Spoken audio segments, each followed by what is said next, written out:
Welcome, my friends, to Next Level Change Success, a change conversation for leaders, project and change practitioners for today and tomorrow. My name is Tillies of myvirtualchangemanager.com, and I'm an experienced change and project professional and people leader with many years of experience in the industry. I love business, and I love the people side of business especially. So nothing lights me up more than seeing people use change management, project management, and strong change leadership to engage, motivate, and inspire people, and ultimately transform organisations. If you've heard about change management and have no idea of what it involves, then you're in the right place. If you know about change management, but you want to take your practices to the next level, then this is where you should be. I'm going to share the stories of my experiences, interview some fantastic people, and I'm going to explore all of the challenges and opportunities that you face in organisations right now. So please join me and let's go and have some fun. Hello, and welcome to another episode of Next Level Change Success. My name is Therese Perez and I am the founder of myvirtualchangemanager.com. Before I begin, I'd like to acknowledge that I am recording on Tharawal country and pay my respects to the traditional owners and custodians on the land on which I am recording, and elders both past, present and emerging. Well, it's been quite the week because in Sydney, the focus, and in Australia, the focus has very much been on the Matildas. Hooray, hurrah. The women's soccer team who have just had sensational performance through the World Cup. We reached, for the first time in history, the World Cup finals or quarterfinals, which is fantastic. Unfortunately, or fortunately, we came fourth, which is amazing. And it's kind of inspired me around this broadcast or this episode for this week to talk about team. I had been thinking about it anyway, but they were a great example around team and the need to team, what that looks like, and also about change, what creates change.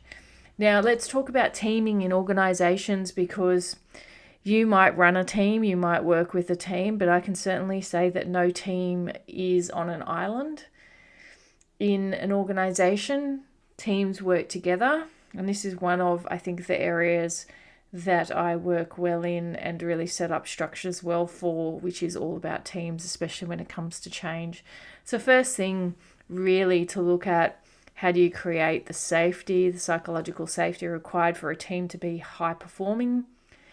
And that may require change in and of itself, ensuring that you have the right skill sets around the table, really, really important. And that as a leader, you are ensuring that the team is working together. Very, very important and quite foundational. It's very interesting because there are some leaders who do like to, in amongst chaos, their default might be, let's have the team work in a siloed way and autonomously in the broader organization just to get things done. But it really doesn't serve. It doesn't serve the organization. It doesn't serve for the outcomes. Outcomes always get compromised, and in a lot of cases have to be revisited, because whilst working autonomously to get something done, sure, you can deliver, but the quality of what you're delivering is always compromised when you're working in a silo. Always. And when I say silo, that's departmental level as well.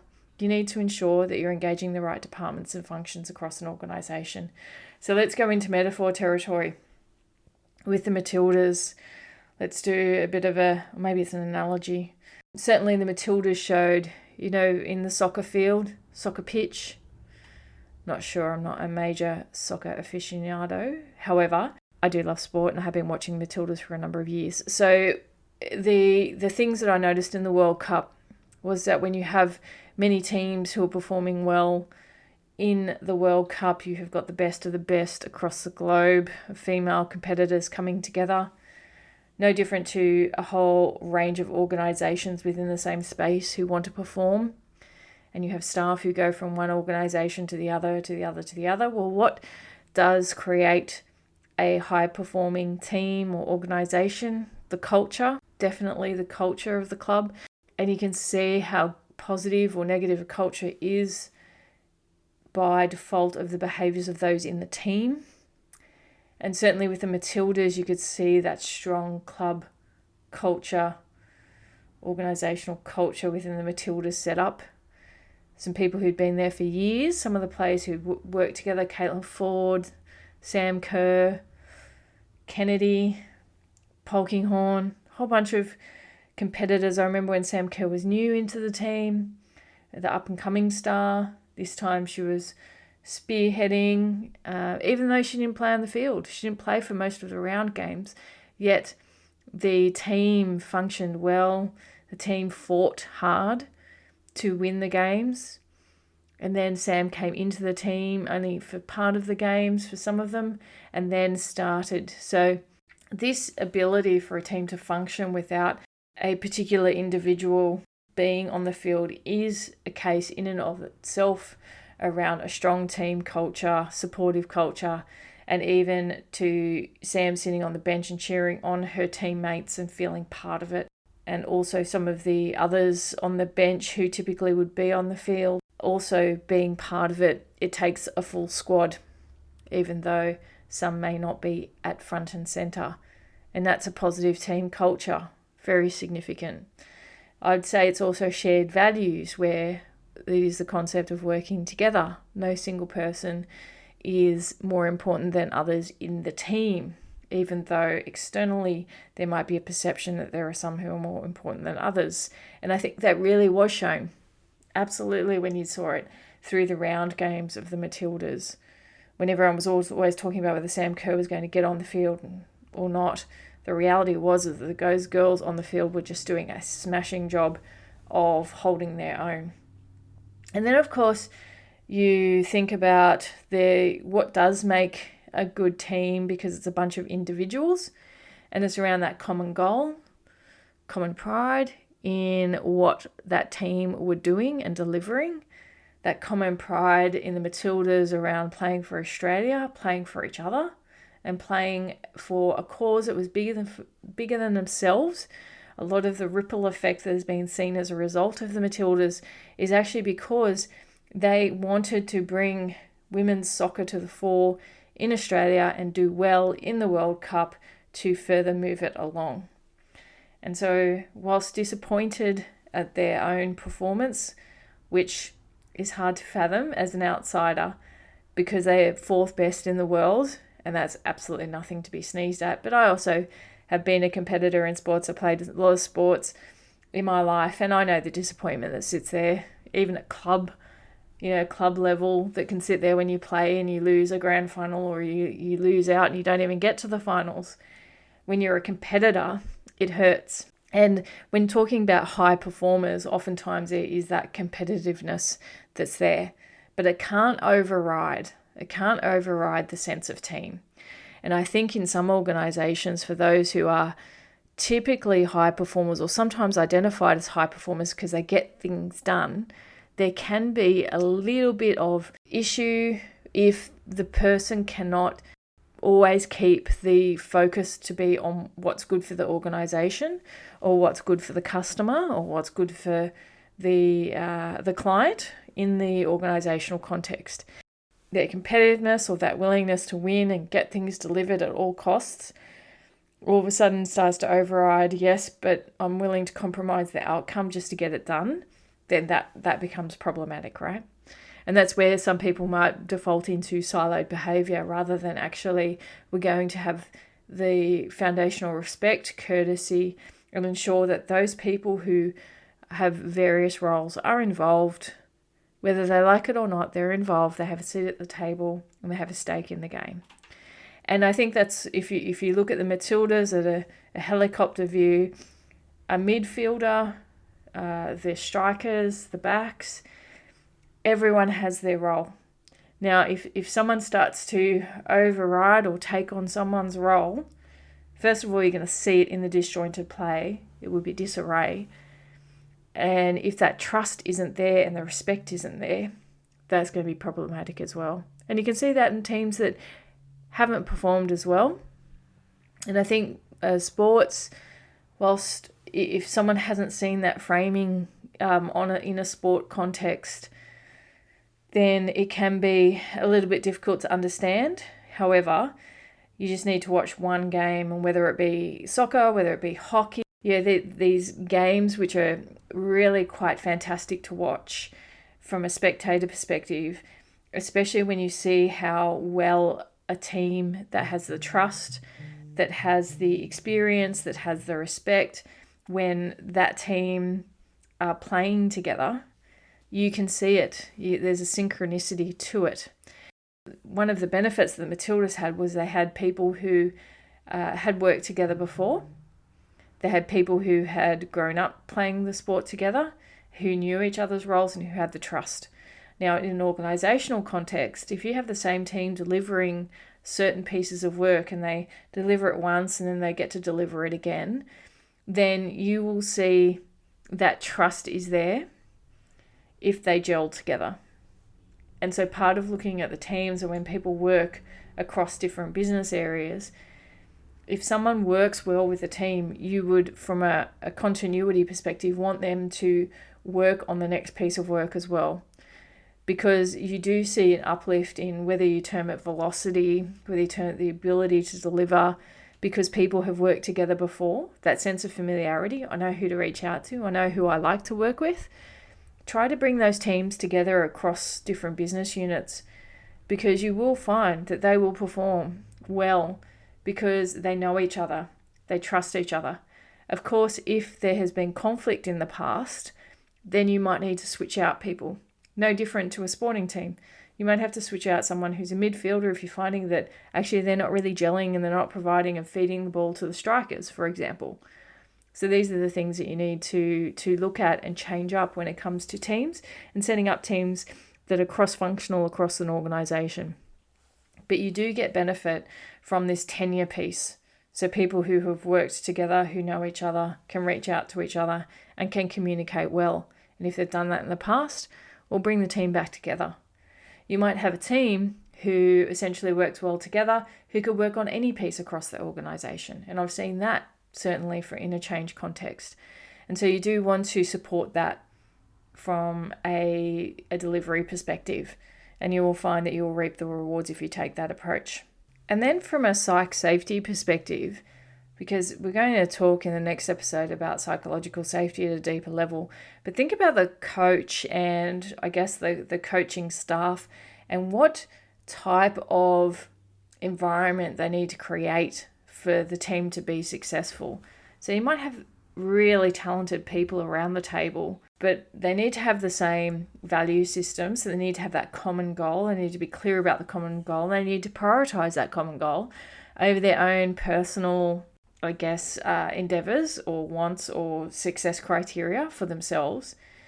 And if that's not the case, then it's really the coach's role to ensure that that level of understanding is there, but also then to create the right environment, the right conditions for success. And you can see some amazing coaches. I was watching a Netflix show the other day. I think it's all about coaches, successful coaches in the world. It had the English soccer the American team's coach. And so the coaching piece on Netflix was all about, you have to have a bit of grit. You have to have a bit of determination. And certainly as a leader of change or someone who's forming up a program, getting the right players across the organisation, bringing them together, getting them to understand their roles, eking out if, there's a bit of tension, how do you facilitate the easing of that tension so that everyone can play the role that they were meant to, and create and foster that sense of team. So whether you're a change manager or whether you're a leader, that coaching role from not necessarily let's coach you through this, but certainly as a bringing together of the team and have them be functional, that is your role as a change person or as a leader, change leader, sponsor of a program. You want to ensure there's cohesiveness because you know that that's going to get the best outcome, and then also provide the strategy, provide the technique, provide the game plan for the team. That's what the coach's role is. And they might have peers who, or their coaching staff who can help them, who they might bounce ideas off. And certainly I've been in organisations and working with peers when I have been in the change space, and then working with the project or program peers to seek counsel. Okay, what do you think about this? This is the approach I'm going to take. Business, sponsors, change makers across the organisation, so that I can get the best outcome, right? So that's what it's all about. It's about best outcome. And being able to create that environment where there might be tension and then resolve that, take people out for coffee, set up the lunches, those type of things, so people can connect, not just in the business environment. These are the things which are important. And they're foundational for teaming, they're foundational for success. So if you're the coach, you want to ensure that there's psychological safety amongst the team, that you are hearing from them and there's a two-way communication. And this is where most leaders will fail. This is where most program managers might also fail if you're too autocratic about things, but certainly making sure that you are listening and you have your ear to the ground and that you've made the connections that you need to ensure that everything is humming well. Because no doubt at times for elite coaches, if they find a bit of disruption, then it may be, or if they find a particular player who's a little bit off, then you could make the mistake of thinking that it's isolated to that player, when actually it could be something that's going on for the team. And so part of it is unpacking that and making sure that you can resolve it as the team continues to grow and develop and deliver. So these are important things when it comes to team. When you're looking at a high-performing team, if you're looking at creating a high-performing team, a couple of things for you to consider. And as I end, I say fantastic. Well done, Matildas, on your World Cup campaign. It was fantastic to see. As I said, I've played a lot of competitive sport and I love watching it. I love watching the competition, the different ways in which all the teams played. Spain just won the World Cup against England last night and it was fantastic to watch. And the ripples across the country as a result of the behaviour and the way and the character that the Matildas showed through this time frame was no different to what they have done the whole time that I've watched them. It was just great to see it on a world stage, and it was great to see so many Australians tuning in to see it, and that's what creates change. When you have a really well-performing team, when you have a team who comes together, who have very similar value sets, who are very passionate, who have great character, then the ripples just go global. And without doubt, that's the type of impact that the Matildas have had in this competition. So it's been fantastic to see. I hope you have a wonderful day. Go into your organisation today. Have a look around your team dynamics, see what's happening. Think about some of the tips here around making sure there's a shared vision, shared values, there's positivity, that there's accountability, roles and responsibilities are clear. If you're the change leader or the leader, think about yourself, your role as your coach. As the coach, are you clearing through things? Are you escalating issues if you're finding that, hey, I've got people on this team who are disruptive? How do you lean into those conversations? How do you check in with them and see what's going on for them? Really important. And I hope you have a wonderful day. Come to myvirtualchangemanager.com. Check out some of the tools, tips and tricks that we provide on a weekly basis and have a wonderful week.